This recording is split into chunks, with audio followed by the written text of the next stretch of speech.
C'est pourquoi j'ai réfléchi quand tu m'as dit quelle est la différence entre ces artistes. Okay. Je t'ai donné le nom de Kumba, après j'ai dit Titi, après je t'ai dit non. Ça n'a rien à voir avec la musique de Pape Diouf. Après j'étais c'est ce que j'ai répondu comme réponse. Okay. Donc pour répondre à ta question, par exemple chez Kumba Gawlo, la diva a une voix qui n'a rien à voir, qui est un peu spécial, qui n'a rien à voir par exemple avec la voix de Viviane, qui n'a rien à voir avec la voix de Titi, par exemple, mais quelque part leur musique se ressemblait quelque part. Par exemple chez Kumba, tu peux retrouver une musique qui est tradi moderne, Tu vas retrouver des accords qui sont un peu qui sont modernes. D'accord. Et récemment je disais pourquoi il y a trop de chromatique chez les accords de Kumba Gawlo. En tout cas dans ses dernières compositions. Le guitariste ne me dira pas non. Ils ont utilisé des accords qui n'étaient pas dans la logique, vraiment pas dans la logique des choses, qui ne se fait pas comme les autres le font. Et je me disais mais pourquoi ces morceaux sont conçus de cette manière? Moi je me posais tout le temps cette question et j'étais même posé cette question. J'étais posé cette question toi Roman, quand on était là-bas à cette petite galerie. Je me dis mais il y a trop de chromatique dans ce morceau. Dans ce morceau. Et c'était vrai, il y avait trop de chromatique. Qui n'a rien à voir, par exemple, avec un morceau de Pape Diouf. Parce que généralement, les morceaux de Pape Diouf sont composés par Ibou Ndour. Ibou a une manière de composer, a une manière d'arranger. Lui, il est commercial. Ibou, il cherche comment faire pour vendre son artiste rapidement. Il te trouve des accords qui sont très simples. Il te trouve des accords qui sont très simples, mais très bien aussi, qui sont très commerciaux. Je te dis, tu reviens en arrière, il y a des suiveurs, il y a, pas des suiveurs. Il y a des vagues en fait. Il y a des vagues. Par exemple, la vague Lemzo Diamono. Voilà. Pendant cette époque-là, c'était toutes les musiques de Faloudien, les premiers Pape Diouf, les Alioune Baider. Et tout ça, c'était quoi? Composé par Lamine Faye, par Adama aussi, qui jouait par Lamine, par Adama Faye. Tu reviens en arrière un peu. Quand je dis, par exemple, que la musique de Youssou Ndour et de Thione Seck sont c'est des musiques totalement différentes. Totalement, rien à voir. Par exemple, chez Youssou Ndour, tu sentais, par exemple, beaucoup, le monsieur insistait beaucoup plus sur tout ce qui était vent, par exemple, à l'époque. Tcherno et consorts. Il avait une section vent. Il avait une section vent. Et Thione insistait sur les percus. Il avait une section rythmique. Thione utilise rarement de vent dans ses chansons. Même dans son orchestre, c'est-à-dire, par exemple, tu vas chez Youssou Ndour qui te met trois ventistes. Thione te mettra 5 percussionnistes ou 4 percussionnistes. Alors que chez Youssou, tu avais une section de percus, mais de 2 percussionnistes. Et c'était même pas une section de percus, Chez Youssou, c'était pas une section de percus. C'était, à l'époque, c'était un percussionniste tout court. Il y avait Hassan Thiam qui faisait Tama. Oui, qui faisait Tama, qui fait partie. Et il y avait Mbaye Dièye. Bon, et chez Youssou, c'était différent. C'était différent. Il y avait Hassan, certes, Mbaye Dièye, mais chez Thione, il y avait M. Pathé, il y avait le frère de M. Pathé, il y avait un autre, et il y avait aussi rythmique, guitare rythmique. Et à Diamono, et au Super Diamono alors. Waouh, eux c'était des jazzman quoi à la base. C'était une musique où vraiment c'était une musique très réfléchie, très élaborée. Pourquoi? Parce que tout simplement quand les instrumentistes du Super Diamono composaient, ils composaient avec le cœur. Quand je dis avec le cœur, quand je te dis reviens tout le temps en arrière, tu sais pourquoi? Parce que au tout début, quand les gens faisaient de la musique, c'était pas pour gagner de l'argent. Au tout début, pas seulement au Sénégal, dans le monde. Absolument. Mais après, quand les producteurs sont venus, les Human et consorts, ils se disaient, mais il faut être très efficace et essayer de vendre cette musique. Donc certes, elle est riche, mais elle n'est pas très efficace. Ok.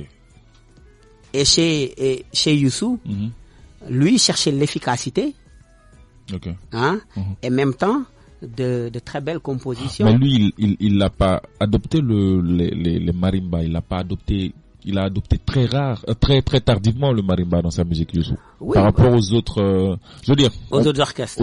Et puis tu parles de non, c'est lui au tout début. Les gens oublient une chose. Je pense que c'est son orchestre qui a le premier à utiliser le marimba dans Wondelu. Et je pense que c'était un instrumentiste parisien, quelque chose comme ça. Il y a Dieu McFay qui nous a expliqué un peu l'histoire.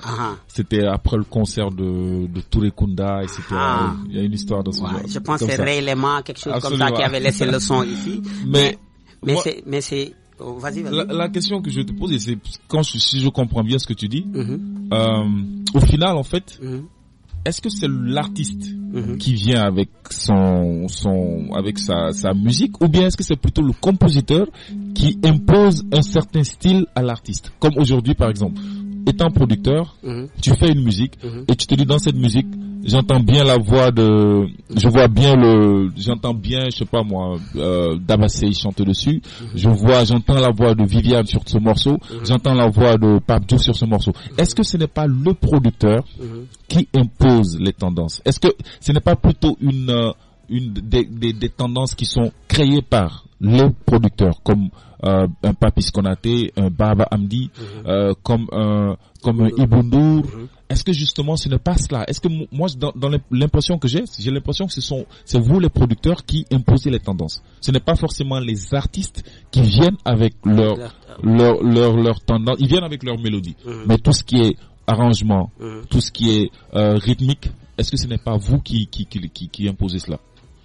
Imposer, peut-être c'est bon, qui propose voilà.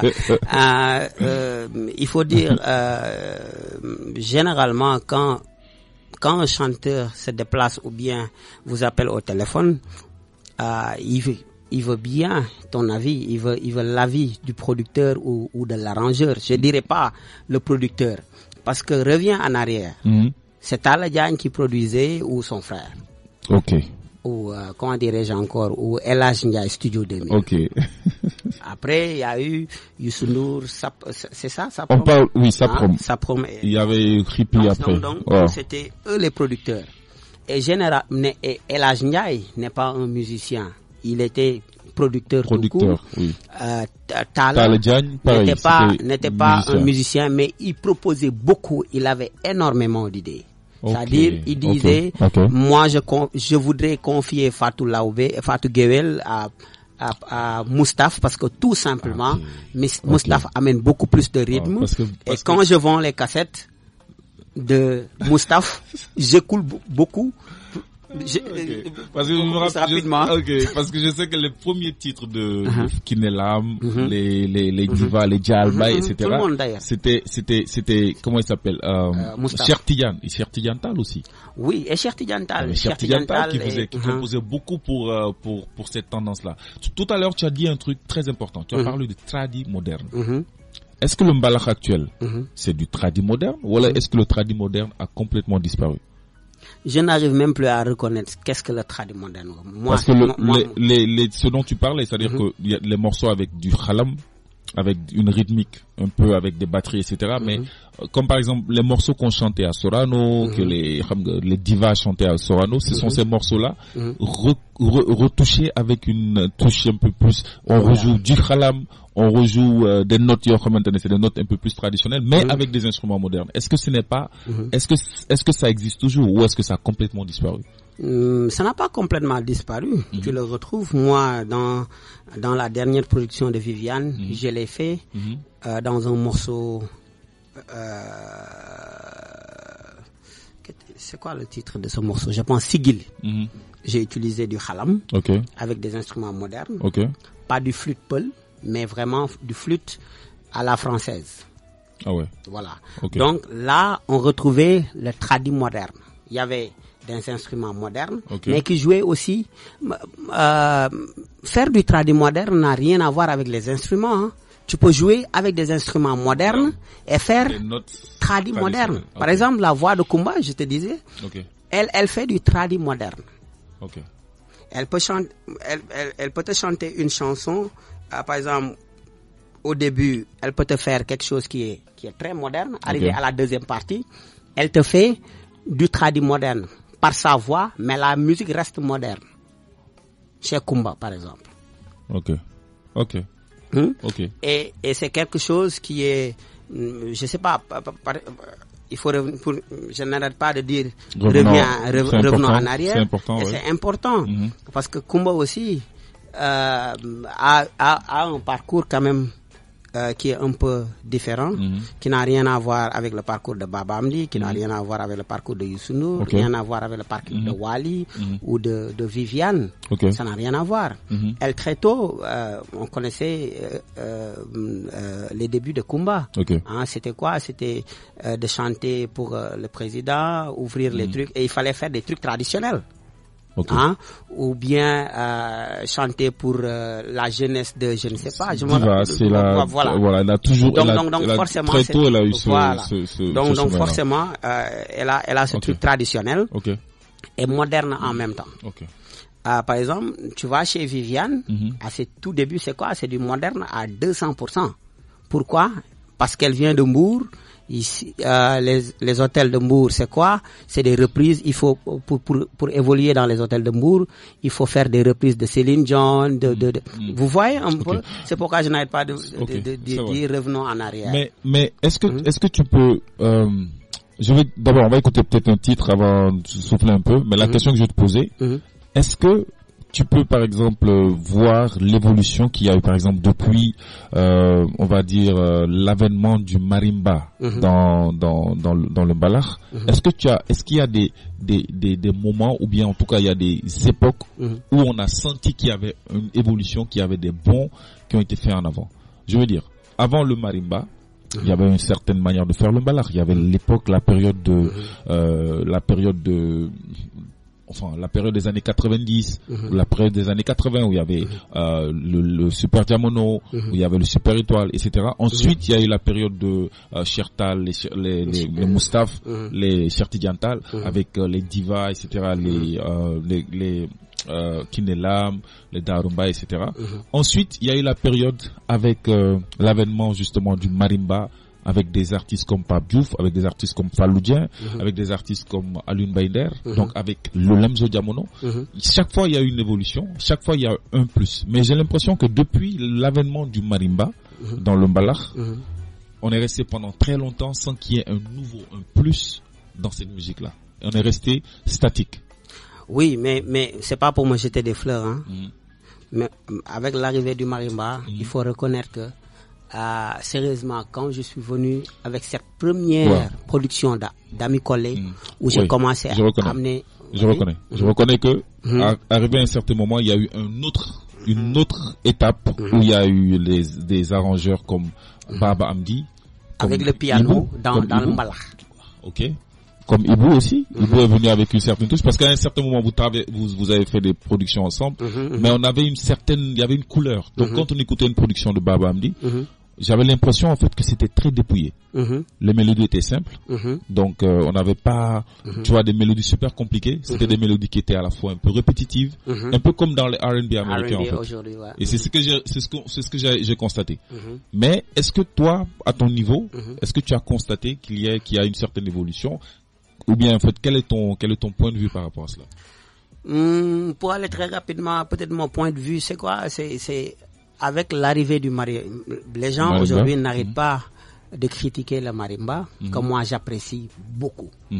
Pour moi, c'est ce qu'on a amené de nouveau en tant qu'instrumentiste. Ça, c'est un avis personnel. Parce que aujourd'hui, tu vas en France, tu vas en Jamaïque, vous allez un peu partout. quand vous allez leur dire que c'est vous qui avez créé le tama, on va te dire non. Nous sommes désolés, le tama vient de pays, quoi. Yoruba, on va te dire du Nigeria, tu peux pas prétendre aussi que c'est toi qui as amené le djembé dans la musique sénégalaise. Tu ne peux pas prétendre aussi que c'est toi qui as amené les percus dans une musique. Mais tu peux prétendre que c'est toi qui as amené les marimbas. Le jeu. Le jeu du marimba. Ce jeu du marimba. Le marimbala. Oui, le marimbala dans ta musique. Mais sinon, la guitare, la batterie, les voix, kora, khalam, tous ces instruments, je suis désolé, les Sénégalais ne l'ont pas inventé. Mais nous avons inventé le jeu du marimba dans cette musique-là. Donc, il faudrait que les gens arrêtent quand même de critiquer cette chose-là. Il n'y a pas très, très longtemps, quand je suis allé à Paris, j'ai rencontré une dame qui avait comment on appelle ça? Je pense que c'est la symphonie de Paris ou quelque chose comme ça. Ok, orchestre symphonique. Voilà, la Philharmonie. Philharmonie de Paris. Ok. Je connais la directrice. On a beaucoup causé et je lui ai dit la même chose. Elle m'a dit, mais donc, et si on amenait le marimba, je lui disais oui, il n'y a que cet instrument qu'on peut amener et jouer cet instrument dans n'importe quelle musique et prétendre que ça nous appartient. Ça vient au Sénégal. Mais sinon, je suis sûr que vous êtes allé déjà au Nigeria ou en Gambie pour chercher un choriste ou quelque chose comme ça. Donc arrêtons quelque part de dire que le marimba n'est pas bien. Moi je trouve le marimba très très sexy et très très bien. C'est très sexy le marimba dans le jeu du mbala. Aujourd'hui, les Sénégalais eux-mêmes ne peuvent plus écouter un morceau mbala sans le marimba. Ça va être très compliqué.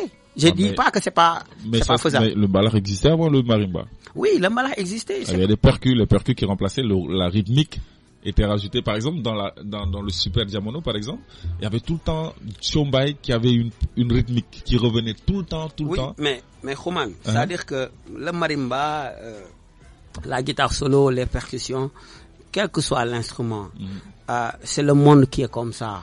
Et quand les choses évoluent, c'est comme avant l'habillement existait, mais tu ne voyais pas quelqu'un. Le costume n'existait pas. Les jeans slim n'existaient pas. Voilà. C'est comme ça, quoi. Moi, je pense que la vie, elle est comme ça. Avant, le téléphone existait, mais sans la caméra. Sans la caméra. Mais moi, ce que je veux dire, c'est que justement, est-ce que juste depuis l'avènement du marimba, il n'y a pas eu quelque chose de plus? Ce qui s'est passé, c'est que effectivement, on est resté là-bas, quoi. C'est ce que je voulais dire. Non, c'est pourquoi peut-être que vous m'avez pas très bien compris, ou bien je me suis très mal exprimé, ou bien j'ai très mal formulé ma réponse. Mais j'ai dit, c'était pas pour me jeter des fleurs. Moi, quand je suis venu, j'ai amené le piano. J'ai dit le piano. Ok, d'accord.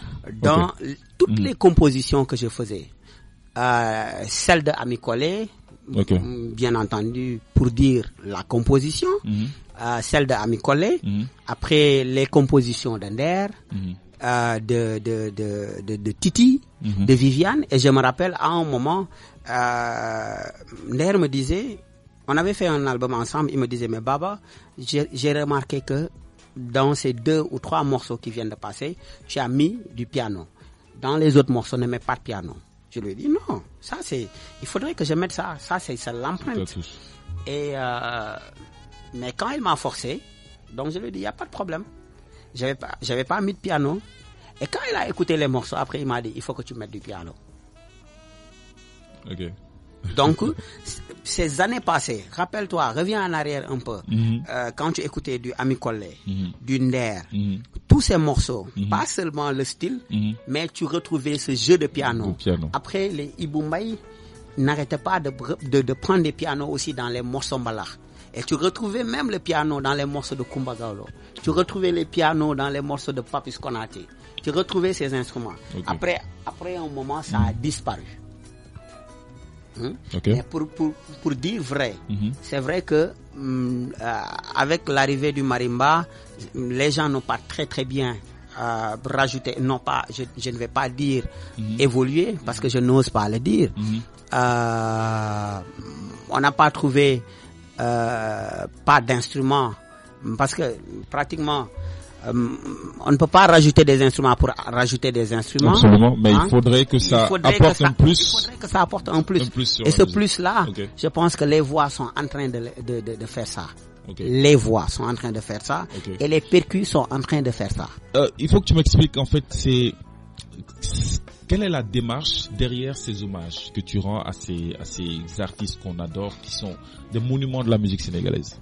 Pourquoi est-ce que tu t'es décidé un bon matin à rendre hommage à ces artistes, en reprenant leurs morceaux notamment? Je l'ai commencé avec Youssou Ndour parce que tout simplement il fallait le faire. C'était mon rêve de lui rendre hommage. Et moi je suis comme ça de nature. Quand Xuman est bon dans ce qu'il fait, je n'arrêterai jamais de le crier haut et fort. Je l'ai dit récemment dans une émission. J'ai adoré Tyson Luther. J'ai adoré El Hadj Diouf footballeur. J'ai adoré Youssou Ndour, que j'adore toujours. Je suis comme ça de nature.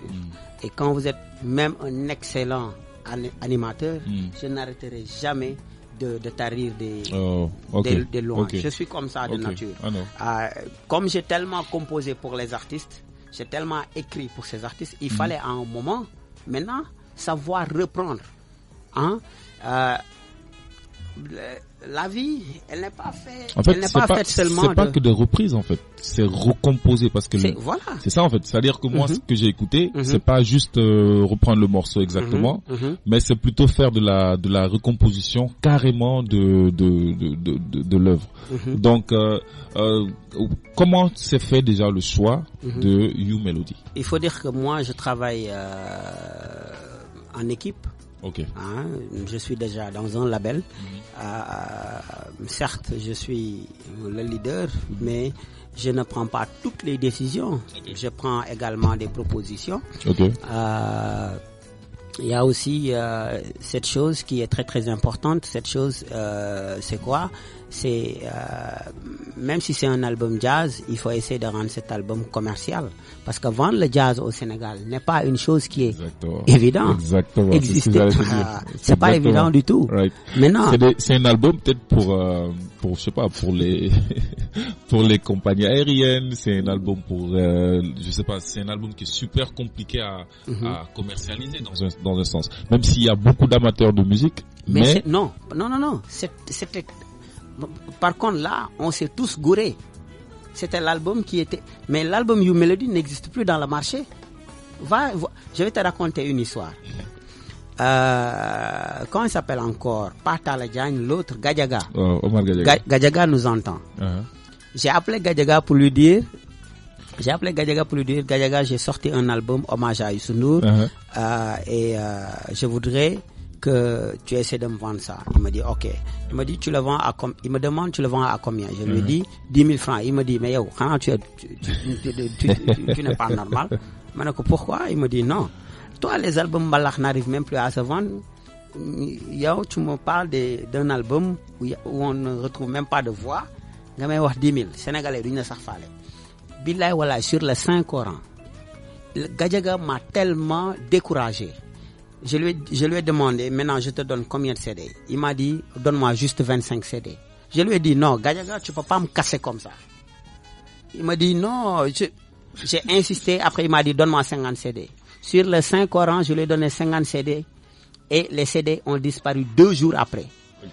Il l'a vendu et il m'a rappelé pour me dire, ça c'est le coup du hasard ou quoi? Redonne-moi 50. Je lui ai dit, prends 100. Il a insisté, je lui ai donné 100. 3 jours après, il m'a rappelé pour me dire, redonne-moi des CD. Je lui ai dit non, j'en ai plus. Il m'a dit non, c'est pas possible. C'est Gadiaga lui-même, après, qui a dupliqué, qui a mis son argent. Je lui ai donné une autorisation, il est allé au BSDA, acheter des hologrammes et dupliquer et vendre. Donc c'est l'album le mieux vendu. Voilà, comme d'habitude, le temps nous est compté, mais j'espère que vous avez passé un bon mois avec nous, vous avez appris des choses. Baba, je te remercie énormément. La prochaine fois, tu viendras avec ton clavier. Ça va être beaucoup plus, Voilà, ça va être la vraie leçon. Merci à Baba Hamdi d'être passé. T'inquiète, tu auras ton café à la sortie. Merci à tous et à la semaine prochaine. Merci à Baba, notre invité, Baba Hamdi. Yalama, bye.